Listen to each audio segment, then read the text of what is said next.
que é a tecnologia? A tecnologia é tudo que o ser humano aprende e coloca em prática para o bem, com uma intenção, um intuito e projeto para crescimento. Isso é tecnologia. O que você entende como vantagens da tecnologia? O jornalismo do passado estabeleceu normas, técnicas, métodos e linhas editoriais. Tudo isso vai se alterar, tudo isso vai mudar. Porém, o norte jornalístico, que é a busca pela verdade, pela apuração de ouvir os dois lados, se isso não estiver presente, pode ter a tecnologia, o avanço que for. O jornalismo não fica de pé.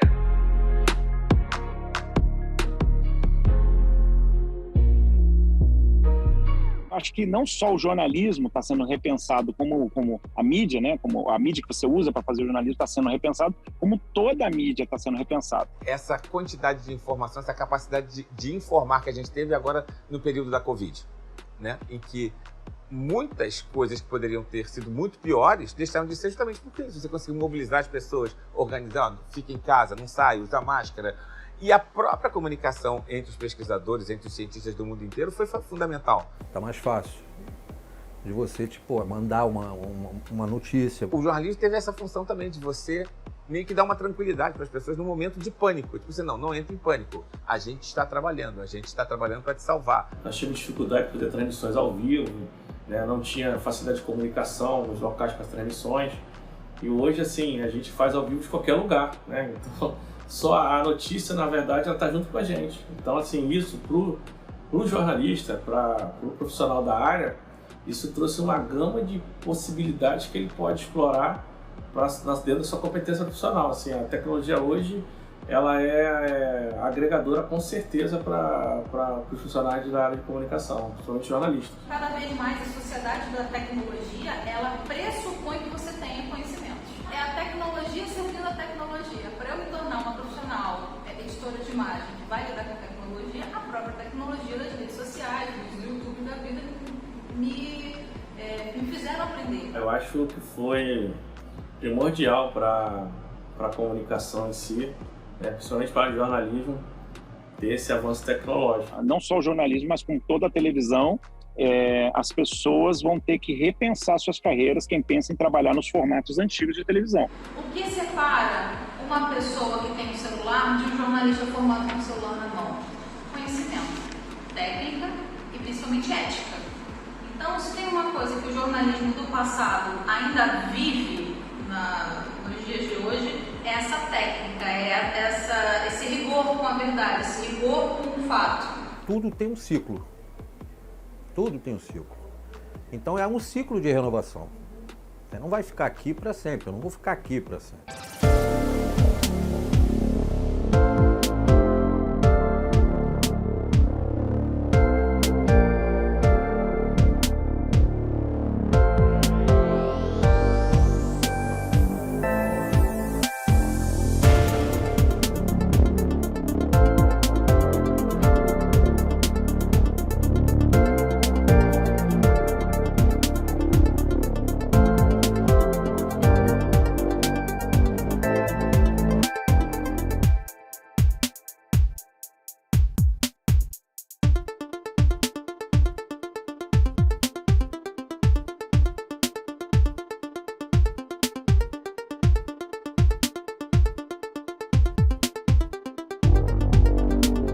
Trajetória.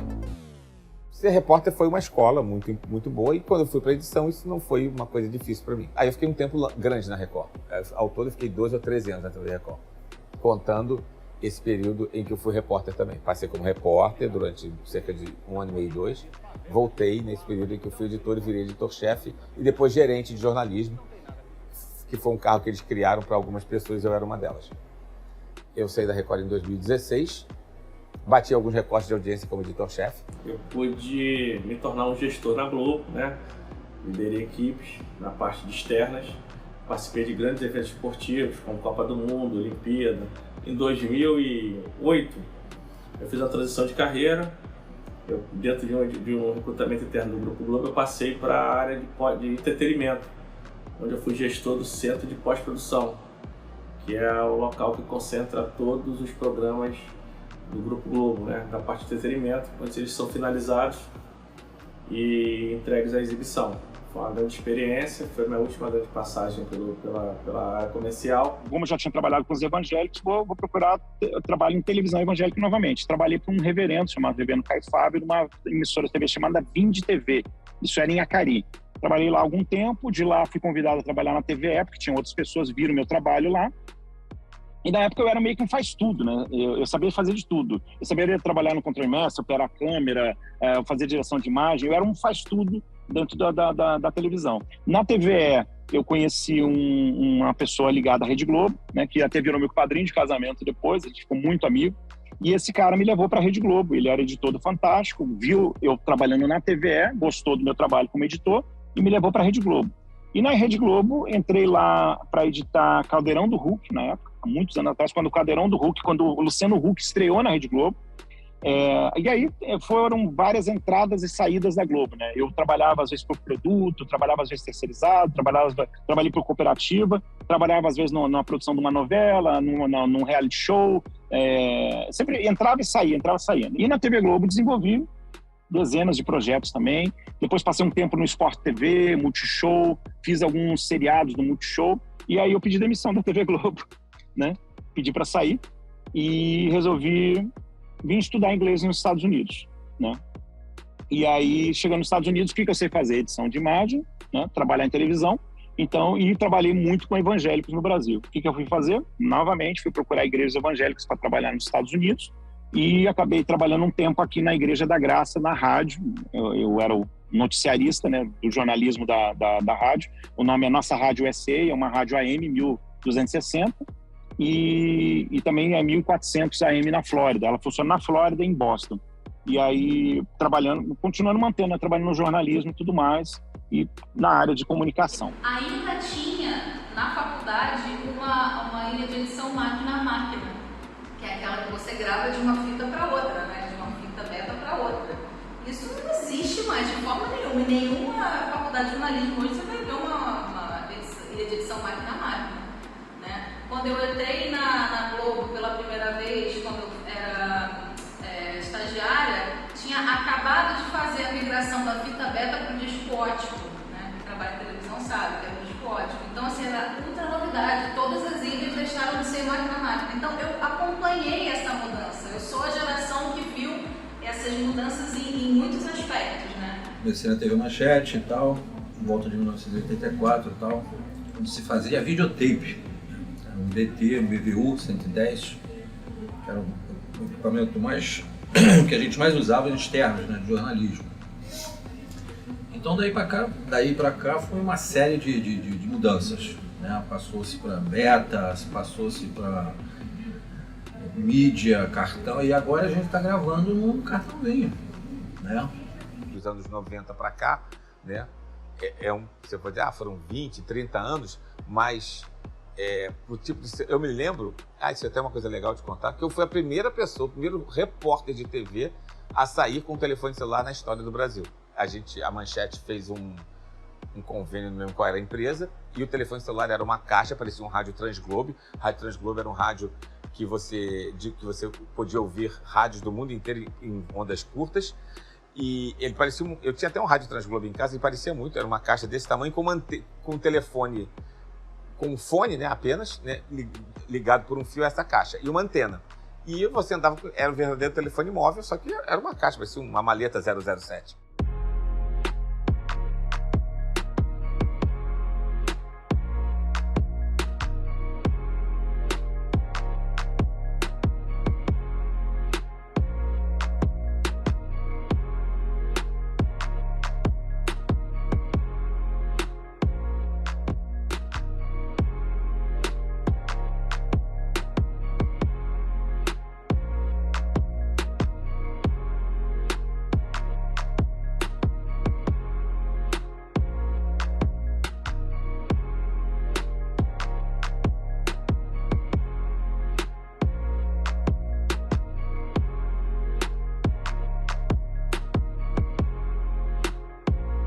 Reformulações. Editora de imagem, editora de texto, fazia às vezes repórter, fazia pauta, finalizava, fazia legenda. Teve um programa específico que eu fiz, que eu vendia a pauta. Primeiro, para você defender a pauta, você pesquisou a pauta. Então, eu pesquisei a pauta, defendi a pauta foi aprovada. Eu fui, gravei reportagem, marquei com todos os entrevistados, gravei todos os entrevistados, fui pra rua, fiz passagem, voltei, gravei off, fui pra ilha de edição, editei tudo, fiz a colorimetria das imagens, legendei porque era em inglês, entreguei, sabe? Então eu fiz tudo de cabo a rabo. Isso não é correto. Porque quem faz tudo não faz nada, né? Você acaba se sobrecarregando e você acaba tirando das costas da empresa vários salários. Se você é tudo, eu só preciso pagar para você. Mas peraí, quando eu sou uma professora de telejornalismo, então eu falo para os meus alunos o que é um grupo de reportagem na rua. É um repórter, é um câmera e é uma pessoa da parte técnica. Hoje em dia eu não sei mais se eu posso falar isso. Porque vai uma pessoa com um smartphone, entra ao vivo, se microfona, sabe? Isso é muito bom para as empresas. Não é bom para jornalistas. Tanto que a gente está vendo aí jornalista desmaiando, jornalista sem comer. Então, isso, na verdade, é puro capitalismo. Isso é uma precarização das redações de jornalismo. Eles querem reduzir o número de empregados, reduzir o número de salários, reduzir o número de técnicos e continuar no mesmo nível de qualidade. Não vai acontecer. Isso é uma precarização das redações, é uma precarização do jornalismo e isso aí só tende a reduzir a qualidade dos produtos, né? Agora, é uma realidade. Como a gente pode mudar essa realidade? A sociedade, os jornalistas, enquanto classe, precisam se unir. O editor de texto, ele opera também já há algum tempo. Então, ele é o editor de texto e de imagem. Ele cobre o off, ele opera isso. O que é um acúmulo de função, que aí, eu repito, é a mesma coisa do cinegrafista com assistente, entendeu? Ou o cinegrafista e o vídeo repórter. Não dá, entendeu? Porque o editor, ele não tem só o trabalho de chegar lá e montar uma materinha. Ele tem que estar sabendo exatamente o que aconteceu, tem que estar com uma apuração muito boa. E muitas vezes ele não edita só a matéria, não edita na Manchete, aliás, na Record.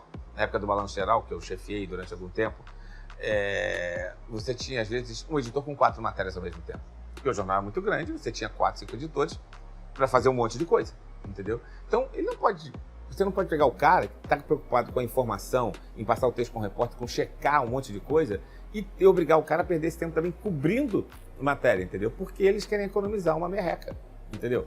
É ridículo isso, é uma coisa absurda isso. Você não pode abrir mão do operador. Até porque o cara já faz aquilo há muito tempo, ele tem um talento, ele tem um olhar para aquilo. Eu não tenho tanto interesse em ser cinegrafista. Eu posso até fazer numa questão de sobrevivência, mas eu não vou ser bom que nem um cara que é o especialista, que gosta de fazer, que tem tesão de fazer aquilo, entendeu?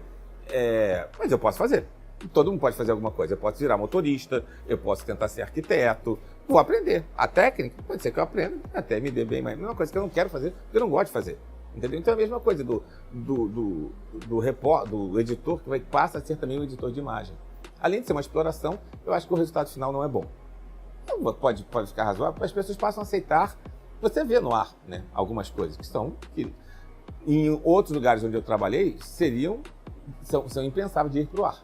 Coisas que você vê hoje em dia indo para o ar. De qualidade, de um monte de coisa, entendeu? De erro de português, imagem ruim, entendeu? As coisas, mas aí o cara não se importa tanto. Eu vejo isso deficiente, né? Porque o repórter que opera a câmera, opera áudio, edita o conteúdo e ainda apura, entende? Ele faz ali o trabalho de várias pessoas, é óbvio que o conteúdo vai sair deficiente, né? Você não vai ter capacidade de fazer uma boa apuração quando você tem que fazer todas essas funções ao mesmo tempo. Mas, ao mesmo tempo, existe conteúdo que, por si próprio, ele é um conteúdo simples, né? Então, numa apuração em que assim, não numa apuração, numa reportagem, né? Numa cobertura jornalística, em que o fato fala por si próprio, que você não tem que dar maiores explicações, que não existe uma investigação jornalística, nesse momento, eu acho que esse repórter que está preparado né, que sabe operar a câmera, sabe operar o som, que sabe posicionar a câmera, né, posicionar numa posição que a luz fique boa e tudo mais. E aí eu cometi até um erro de deixar essa luz aqui no fundo, né, do lado de cá, aliás, não deveria ter deixado dessa forma, mas enfim, o repórter que consegue fazer isso daí com mais rapidez, ele vai entregar um conteúdo que não tem uma necessidade de apuração tão grande, ele vai entregar mais rápido e, consequentemente, ele vai ser melhor. E um dia, fazendo bem esse trabalho, ele vai ter a oportunidade, porque a chefia dele vai dar para ele uma oportunidade de ter mais estrutura para poder fazer uma cobertura mais detalhada. Então, começa se fazendo hoje em dia. Então, a pessoa que está estudando jornalismo, ela tem que entender, na minha opinião, tá, que ela vai ter que aprender, sim, a operar equipamentos audiovisuais, câmera de vídeo, usar o celular, captar bem o som. Na maioria das vezes, o som é muito mais importante, porque o som passa informação, a não ser que a imagem traga uma denúncia e tudo mais, mas no caso de uma reportagem, de alguma coisa que for falado, o som é em primeiro lugar, porque você pode editar o conteúdo, se você tiver uma boa qualidade de som. Assim como está esvaziando a parte técnica, vai esvaziar também a redação, né? As pessoas querem, as empresas querem, os donos das empresas querem colocar menos gente trabalhando para gastar menos dinheiro, né? Daí vai a mesma coisa, entendeu? O produtor também é uma coisa importante, todo mundo tem seu papel. Ninguém está ali por acaso, porque foi uma invenção, é um excesso de pessoas. Não, nunca foi. Então não adianta querer que você produza, como já está acontecendo, você produza, você edite, você faça... Não existe isso. Além de ser uma exploração absurda, você compromete a qualidade final do produto. É óbvio que isso está comprometendo, porque é óbvio que você pode ter falha, até por ficar extenuado de tanto trabalho. Eu acho que o blogueirismo está substituindo o jornalismo. Hoje em dia, assim, a gente até vê os candidatos estão muito mais entusiasmados em participar no podcast do Flow, né? É muito mais empolgante no podcast do Flow do que no debate do SBT ou do Record, entende? Ou talvez até da TV Globo. Não, a TV Globo eu acho que ainda mantém esse privilégio de ser considerado um altar, né? Um lugar mais alto ali para você poder aparecer para as pessoas. Mas é interessante como parece que tem muito mais empolgação em você participar de um podcast. E o podcast é o quê? Então, o celular já funciona ali, o som sendo passado e a imagem sendo passada, já está ótimo. O que aconteceu num primeiro momento desse blogueirismo é que a qualidade era muito ruim da imagem e do som. Mas aí os microfones das câmeras dos celulares foram melhorando. A imagem das câmeras de celular foram melhorando. E nessa melhora dos equipamentos de áudio e vídeo de televisão, de áudio e vídeo em câmera de celular, esse equipamento simples e fácil, com essa melhora, ele foi, eu acho que engolindo os meios de comunicação. É uma renovação. É vocês chegando agora, então vão nos substituir, vão nos passar, entendeu? Não é uma questão de nível, disso, daquilo, mas é uma questão de renovação, é uma questão de círculo mesmo. Porque a gente não vai trabalhar a vida inteira, entendeu? Eu não vou trabalhar a vida inteira. Por outro lado, reduz o material humano. Uma coisa que você se prendia com 3, 4 pessoas, de repente agora você está fazendo com... E, na minha opinião, isso o que acontece? Isso aí gera desemprego, gera uma insegurança nas pessoas que estão ainda trabalhando. A tecnologia também desemprega, como aconteceu com tudo, né? Você vai tendo mais tecnologia, o robô substitui muita gente na indústria, né? E aqui não é diferente, na televisão. Muitas TVs já não tem mais o auxiliar. O auxiliar acabou, então fica só o cinegrafista, né? Trabalhando com o repórter. Algumas, uma delas, que parece, se não me engano, é a CNN, já tem a função do vídeo repórter, que é o cara que vai para a rua com 2, 3 celulares para entrar ao vivo e ele opera tudo, entendeu? Ele é cinegrafista, ele só não é motorista, mas daqui a pouco... Mas eu acho isso uma grande exploração, entendeu? Porque é óbvio que você vai perder qualidade. Você não pode suprimir o cinegrafista da imagem, até porque quando você está numa matéria, dependendo de qual seja, e eu não sei para que tipo de reportagem um vídeo repórter é mandado, mas, por exemplo, se você está numa manifestação, o repórter tem que estar preocupado em coletar informação, em ver, em sentir, escrever, passar aquilo que ele está vendo para a matéria dele, para o cara que vai ver depois. Ou, se for ao vivo, para o cara que está vendo na hora. E o cinegrafista está preocupado em captar aquilo. O tiro, a bomba, o sentimento, a cara de pavor, o choro, o desespero, entendeu? Que é uma coisa que, se o cara está carregando, ele é o responsável pelo texto, pela imagem, ele não vai conseguir fazer com a mesma qualidade. É óbvio que não vai, entendeu? Porque quando você tem um para fazer exclusivamente uma coisa, você tem a garantia de que a outra pode sair bem melhor. Porque você não dá para você conseguir. Pode até fazer. E, obviamente, ele pode conseguir fazer um bom trabalho. Mas não é a mesma coisa. Então, eu sou contra esse enxugamento, entendeu? Das equipes de televisão. Não dá para todo mundo fazer tudo. Antes da pandemia, houve uma entrevista de um chefe de Estado, que eu não lembro, é da Europa ele, e durante essa entrevista, a porta de trás dele abria, né? E quando abria a porta, passava uma criança correndo e depois uma babá que segurava a criança. E é óbvio, ele estava dentro da casa dele dando uma entrevista para um canal de televisão, e uma entrevista séria, falando de um assunto pesado e tudo mais, mas criou um momento cômico ali da casa da pessoa, e ele dando a entrevista ali, provavelmente por Skype ou algum sistema desse tecnológico. Como é que eu vejo o uso disso? Eu acho que antes da pandemia, a gente passava por isso e sempre parecia que era uma coisa man-baby, uma coisa assim adaptada, né? Fala assim, poxa, o cara tá ali dando a entrevista ali do telefone dele, de dentro do carro dele e tudo mais. Sempre parecia que era uma coisa assim, fraca, ruim. Hoje em dia parece que com a pandemia e com a quantidade de pessoas fazendo e dando entrevista a partir de um telefone celular, a partir de uma estrutura, de uma webcam da sua casa e tudo mais, entende? Parece que o público passou a aceitar isso com mais facilidade. Então, assim, eu vejo isso com bons olhos, porque democratizou a informação, que é o que a gente quer passar no jornalismo, né? Você quer dar informação. E aí a informação da forma, quanto mais crua a informação, quanto mais direta, quanto mais no local, né? É muito melhor para mim eu ter um comentarista da CNN ou de qualquer outro canal de televisão. É muito melhor para mim eu ter um comentarista em Kiev, né, na Ucrânia, no meio da guerra, do que ele dentro do estúdio dizendo uma informação que ainda que seja da Ucrânia, né, mas ele dentro de um estúdio de televisão lá na Ucrânia. Eu prefiro ele numa sacada de um hotel, né, mostrando ali o local da guerra, o que a bomba fez, o que ela destruiu, as pessoas passando atrás dele ali e podendo para mim, como espectador, eu vejo a informação muito mais in natura, né, muito mais natural. Né? É que nem comer a fruta ou tomar o suco da fruta. O suco da fruta é o estúdio, né? E ali comer a fruta diretamente é ter informação mais crua. Eu vejo isso com bons olhos para a informação, mas aí tem que fazer o balanço, né? Vejo isso daí com um pouco ruim para a qualidade do produto. Uma repórter da CNN foi assaltada. É óbvio, você manda uma pessoa para o meio da rua, bota um repórter isolado, com 3 celulares, o cara observou, não tinha ninguém em volta, o cara foi lá e levou os 3 celulares dela. Não tinha nem como se comunicar. Não sei se levou um equipamento todo, mas os 3 celulares com certeza levaram. As pessoas já acabam virando um alvo fácil. Porque uma coisa você está na rua, num local até mais deserto, mas você está com um cinegrafista, com um motorista, com um auxiliar. Outra coisa é você largar um. E no caso, acho que era até uma mulher, uma menina, né? E levaram tudo, ela estava meio... se torna um alvo muito mais fácil, entendeu? Então, eu acho que tudo isso vai, no final das contas, compromete a qualidade do trabalho. Não sei o que eles... Em alguns locais mais sérios, eles reduzem, mas não cortam tudo. Em outros lugares, eles talvez aceitem um trabalho meio meia boca, entendeu? E vão botar para o ar o que é possível. E aí, o público é que vai escolher, entendeu? Você vai ver esse aqui que é mais bem feito, que tem uma imagem melhor, que consegue coisas melhores.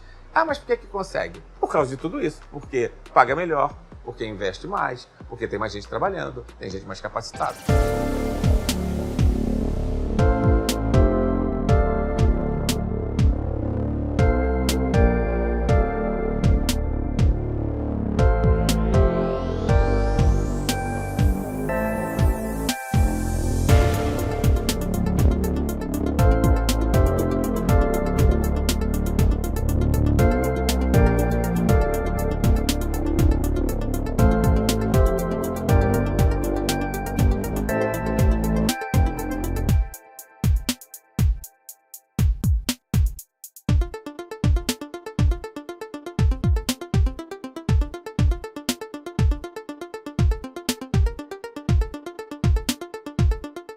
Futuro. O jornalismo como função, né, como informação, como uma coisa fundamental para todo mundo, eu acho que o jornalismo nunca vai perder espaço, né? O radiojornalismo, o telejornalismo, porque a informação é uma coisa fundamental. Você está direto em qualquer lugar agora. Antigamente você tinha N coisas para você poder fazer uma transmissão ao vivo, fazer um link, você saía com um caminhão, gerador e tal, etc. E era uma mão de obra. Agora não, você sai com um aparelho desse tamanho. E de qualquer lugar você está linkando e te mandando a notícia. O jornalista, na verdade, ele se transformou, né? E abriram-se novas oportunidades. Na verdade, a tecnologia ela foi agregadora. todos os campos, principalmente para o jornalista, porque ela trouxe novas funcionalidades, novas oportunidades. Hoje tem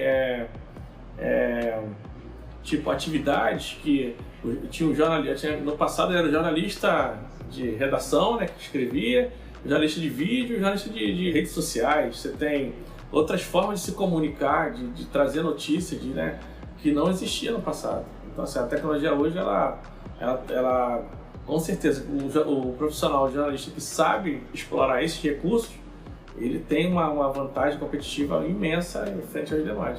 Na verdade, ele se transforma e se torna um profissional que ele se comunica imediatamente com o público, né? Fato que não existia no passado, né? Eu sempre brinco que o jornal é notícia de um dia, o jornal escrito, né? O jornal impresso, ele é notícia de um dia. Então, assim, atualmente não, a notícia já acontece, você já vai numa rede social, ou até mesmo no aplicativo do veículo, e já está ali consumindo na notícia. E eu percebo que a tecnologia ela é uma ferramenta indispensável para o novo jornalista. O que a gente pode pensar é que o jornalismo talvez ele vai ter que se reconfigurar. Talvez esse esquema de conglomerado de comunicação, como a gente entende hoje, ele não vai ser mais dessa forma. É uma forma de financiamento, porque a gente sabe que informação de qualidade ela custa caro. Você pagar um bom jornalista, você tem que pagar um bom salário. O que a gente tem visto mais é a precarização das redações.